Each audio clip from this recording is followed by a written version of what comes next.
یہ جو فیملی ہوتی ہے نا، یہ تسبیح کی طرح ہوتی ہے. اور ہم نے دیکھا ہے کہ یہ جو ہے نا تسبیح کے اوپر والا حصہ، یہ ماں باپ ہوتے ہیں. جب یہ چلے جاتے ہیں نا تو اپنے بھائی بہنوں کو جس طرح تسبیح کے دانے بکھرتے ہیں نا، اس طرح بکھرتے دیکھا ہے. جب تک ماں باپ ہیں پہلے تو ان کی برکتیں لینا، اور جب یہ چلے جائیں نا تو یہ دانے بکھرنے مت دینا، جوڑ کے رکھنا اپنی فیملی کو. یہ فیملی یہی تو پیار ہے زندگی میں. تھوڑے سے پیسوں کے لیے بھائی بہن لڑتے ہیں، جائیداد کے لیے بھائی بہن لڑتے ہیں، تھوڑے کاروبار کے لیے لڑتے ہیں. ارے قربان کر دو، کوئی بات نہیں، بھائی کو تھوڑا زیادہ چلا جائے، بہن کے میری بہن کے گھر میں ہی جا رہا ہے نا، یہ تیرا ہے، یہ میرا ہے، نہ کیا کرے.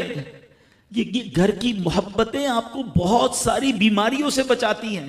حدیث پاک میں آتا ہے جس کا مضمون ہے، جو چاہتا ہے کہ اس کی زندگی میں اضافہ ہو جائے، عمر میں اضافہ ہو جائے، بری موت سے بچے، اسے چاہیے کہ وہ صلہ رحمی کرے. صلہ رحمی کیا ہے؟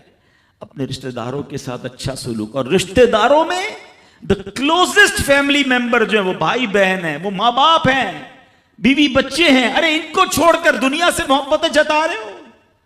نہیں میرے پیارے اسلامی بھائیوں. تو اپنی بچیوں کے ساتھ اور اپنی بہنوں کے ساتھ بالخصوص اچھا سلوک کرنا. خوش نصیب ہے وہ بھائی جو بہنوں کا مان ہے، خوش نصیب ہے وہ جو والد جو اپنی بچیوں کے ساتھ اچھا برتاؤ کرتا ہے. بہنوں کی دعائیں بھائی کو بہت اوپر لے جاتی ہیں. خوش نصیب ہے وہ بھائی. اچھا ہمارے ایک اور نظام پتہ ہے کیا ہے، کہ جب تک ماں باپ کے ساتھ رہ رہے ہیں تو چلے بھائی بہنوں میں پیار ہے.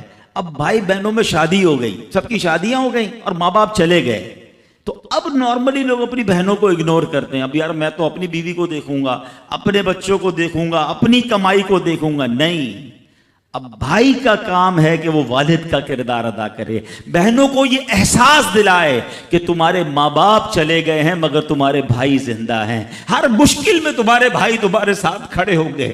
کبھی بہنوں کو یہ ریئلائز مت کرانا کہ وہ اکیلی کہیں کسی پرابلم میں ہو تو وہ اکیلے میں سوچے کہ میرے ماں ہوتی تو میں ماں سے بات کر لیتی، باپ ہوتا تو میں باپ سے کہہ دیتی، بھائی کو کیا کہوں وہ تو سنتا ہی نہیں ہے.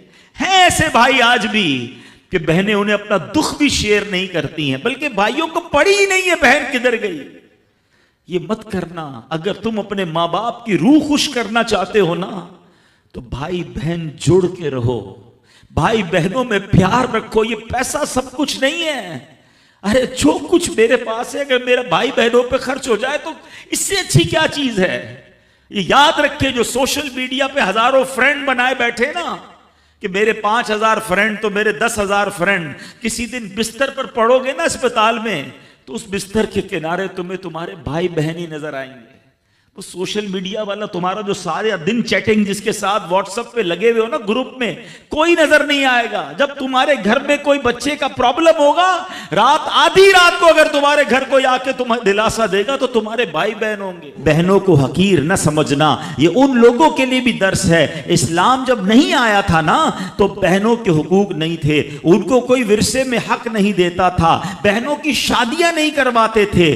مگر آج بھی کچھ قبائل سنا ہے ایسے ہیں، آج بھی بدبخت کچھ لوگ ایسے ہیں جو بہنوں کے حق دبا لیتے ہیں. ارے بہنیں تو غم گسار ہوتی ہیں، بہنیں تو بھائیوں کا مان ہوتی ہیں. ارے بہنیں ہوتی ہیں تو گھر میں رونق ہوتی ہے. ارے بہنوں کو عزت دیا کرو، بہنوں کو پیار دیا کرو. اللہ کے حبیب فرماتے ہیں ایسا بھی ہوا کہ کچھ لوگوں کی ماں باپ جلدی چلے گئے، اب بھائی پر بہنوں کا بوجھ ہے. ایک صحابی کے بارے میں آتا ہے ان کی 6 یا 7 بہنیں تھیں اور سبحان اللہ وہ اپنی بہنوں کو انہوں نے پالا، اپنی بہنوں کو باپ بن کر پالا، ان کے بالوں میں کنگھی بھی کرتے تھے. اور جب بہنوں کی شادیاں ہو گئی، بہنیں بڑی ہو گئی، اپنی شادی تاخیر سے کی اور شادی بھی کسی بیوہ سے کی. پوچھا گیا کہ کیوں بیوہ سے شادی کی؟ کہا میری بہنوں کو ایک ماں کی حاجت تھی، میں کوئی جوان لڑکی لے آتا تو بہنوں کا کیا ہوتا. اللہ اکبر، یہ صحابہ کا انداز. اور آج جو بہنوں کا حق دباتے ہیں، آج جو بہنوں کو ذلیل کرتے ہیں، نہ کرنا. ہمارا اسلام بہنوں سے محبت کا درس دیتا ہے.